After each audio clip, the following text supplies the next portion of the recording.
Hey, what's up, guys? Welcome to the Sports Fury. I am Josh. And I'm Sean. And holy shit. So, San Antonio Spurs, they advanced to the Western Conference Finals. Now, in the beginning of the day, yesterday, I heard that Kawhi Leonard was, questionable and then eventually ruled out with a left ankle injury. When I heard that, right. Did you think the same thing I thought? I did. Y'all were done. That the Spurs weren't going to. It was going to go to Game 7. They're playing in Houston. Yeah, they had no chance. None. Zero. It's Greg Popovich. Jonathan Simmons was going to start. I know in place for Kawhi Leonard. I like Jonathan Simmons. Very underrated guy. But yeah, this was heavily favored for Houston to win this game. And guess what happens? They fucking get blown out by the San Antonio Spurs. And why is that? Because the guy who was probably going to win the MVP, James Harden, went ghost on everybody, on his team. He didn't even score in the first 12 minutes of the game. Did not even attempt a field goal.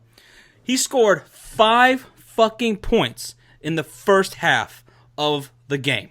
5 points. Second half, didn't get any better. Another 5 points. He scored a total of 10 points for the game, 2 of 11 and shooting, and had 6 turnovers. Josh, guess what? At least he was consistent, okay? This dude, he disappeared in this game worse than he did in the NBA Finals when OKC went to play the Miami Heat. What the hell happened to James Harden?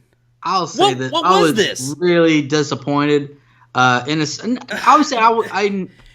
Kawhi Leonard. How do you not take advantage of that? Exactly. I wanted the Spurs to win. Even though I'm a Mavs fan, I support the Spurs. San Antonio, another Texas team. Even though Houston is too, but I just hate Houston. I hate James Harden. How can anyone disrespect or hate the Spurs? Spurs are awesome. Anyways, but I was shocked. I remember I was at work and I got my notification on my phone and I was like, my God. And I had some other guy. It's funny because one of the Spurs guys come up to me and he's like, "Oh man, you gonna go watch the game after we get off work?" Oh shit! I was like, "Kawhi is out, dude. Y'all are gonna lose." And he's like, "What?" I'm like, "Yeah, Kawhi, he's out." I'm like, "Yeah, dude." He's like, "Oh man, we're probably gonna lose." I was like, "Exactly." And then fucking next thing I know, right before I get off of work is right around halftime. And I pull up my phone, and y'all are winning by like 20-something points at halftime. I was like, what the fuck is going on? This just proves, and this solidifies any doubt in our minds that James Harden is not clutch. He's not. He buckles under pressure, it seems, when the game is huge. In this instance, and I'm of course talking about the infamous NBA Finals, where in the previous round of that year, he destroyed the San Antonio Spurs. He couldn't miss. Then he goes on to the Miami Heat, where I thought, him, Westbrook, KD, they would have took care of business with the Miami Heat, and he was nowhere to be seen. And this time around, he's a lot better of a player. There was no excuse for this. This was ridiculous. This is fucking laughable. This is ridiculous. Where was James Harden we saw all regular season? Where was the MVP at? I don't know. He says he says he takes the blame on himself. He says my rhythm was out of whack or whatever. And I'm like, no. That I don't know what was going on, because when you're that great of a player, and he is a great player, he's probably going to be the MVP. You don't score 10 points in the fucking, in an elimination game, and you don't go into an elimination game and not even attempt a field goal in the first 12 minutes of the game. What is that? To me, what the fuck? It doesn't make sense to me, because I understand, if I'm not in rhythm, I'm not playing good, but any great. But if you're not even attempting a field goal, then you're not even trying to get in. You're not trying to get in rhythm. And this is a thing that people don't realize. For a guy to get into rhythm, especially Harden, all he had to do was attempt some free throws. They say that's what can get shooters. Just seeing the ball, great shooters, if they see the ball go into the rim, go into the basket, that can easily get them in a rhythm. And don't worry, Mavs had one of the best shooters of all time, Dirk Nowitzki, a great fucking player for generations. And he's played like shit. But you know what he keeps doing? And what they always say when you have a shooter like that, keep shooting. Or get to the free throw line. See the ball go in. Once you see that, go back to your spots, start draining them, and get your shit together. Exactly. Oh, now, one guy who, I got to give a shout out to is Jonathan Simmons. I mean, Kawhi Leonard's out, and you're going to be starting. You're being put into the starting lineup.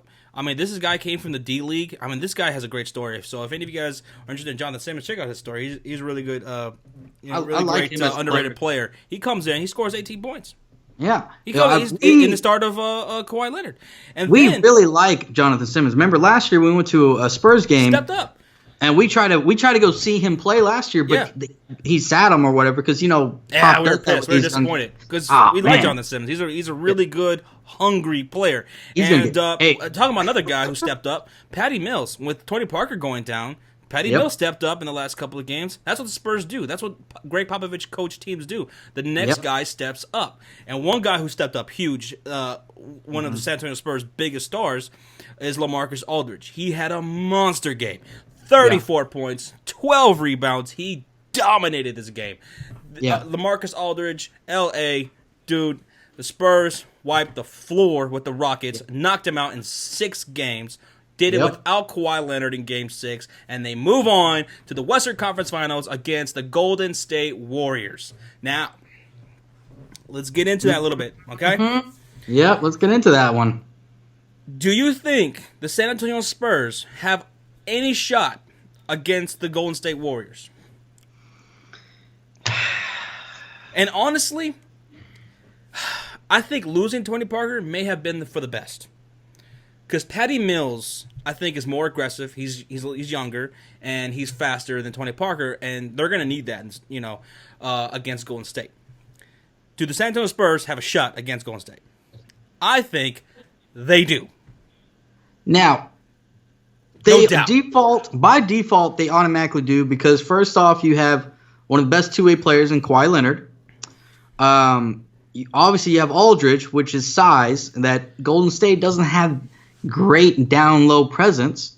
Anybody tries to argue with that, just who's your best big man? McGee?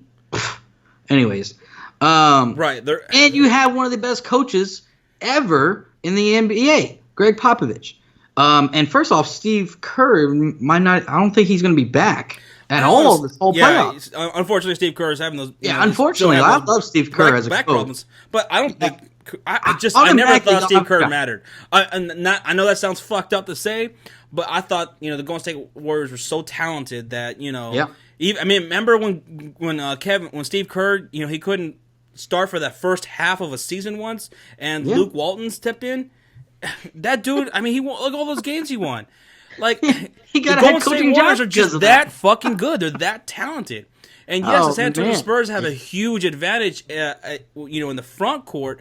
But Golden State likes to take you out of that game. They like to. They have guys who could shoot. They have guys lined up at the 3-point line, and they like to pull your big man out and make you irrelevant.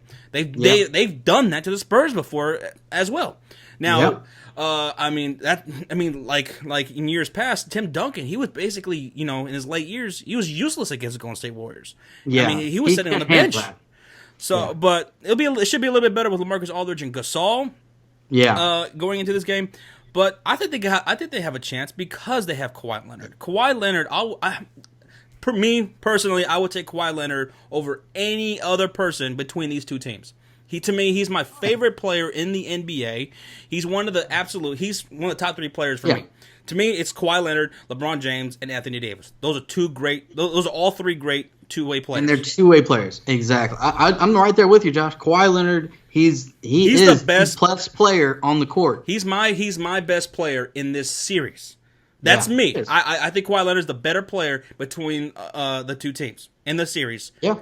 Spurs have the best player in Kawhi Leonard. Oh, yeah. And he's Kevin very Durant, efficient. Great shooter. Very efficient. Great shooter, terrible defense. Right? Yep. You could probably argue that,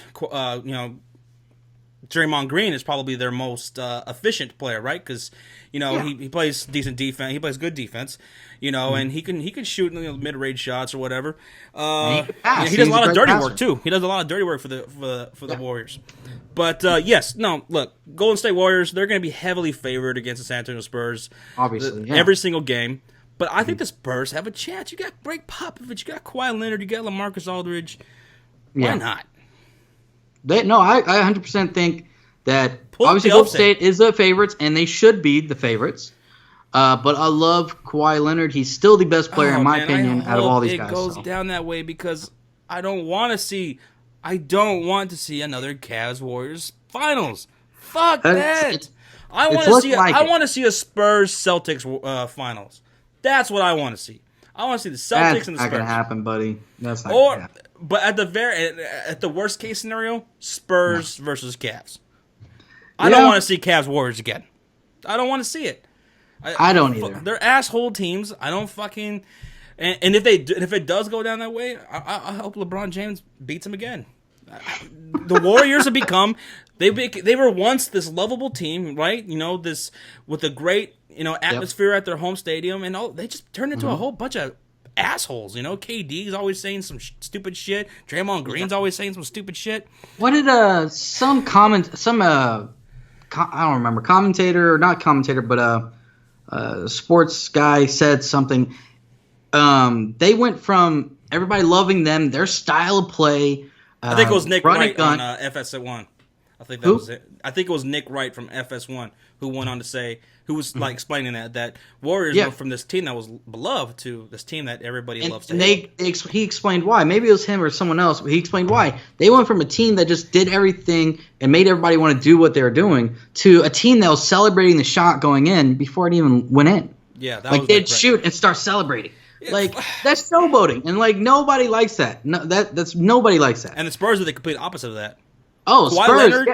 Leonard, how many times have you seen him smile? Greg Popovich will smile before Kawhi Leonard does, and that's a shock. Kawhi Leonard's like I feel like it's Greg Popovich. He's an assassin. He's the quiet assassin. That's what he is, man. Kawhi Leonard is the quiet assassin. Whatever, all his nicknames make sense. I love him. Anyway, that's our take. Spurs advance to the Western Conference Finals after James Harden has an embarrassing Game 6, getting eliminated by the Spurs. And now we got Spurs versus Warriors in the Western Conference Finals. I think the Spurs got a shot, despite the fact that I know the Warriors will be favored, of course, as they should.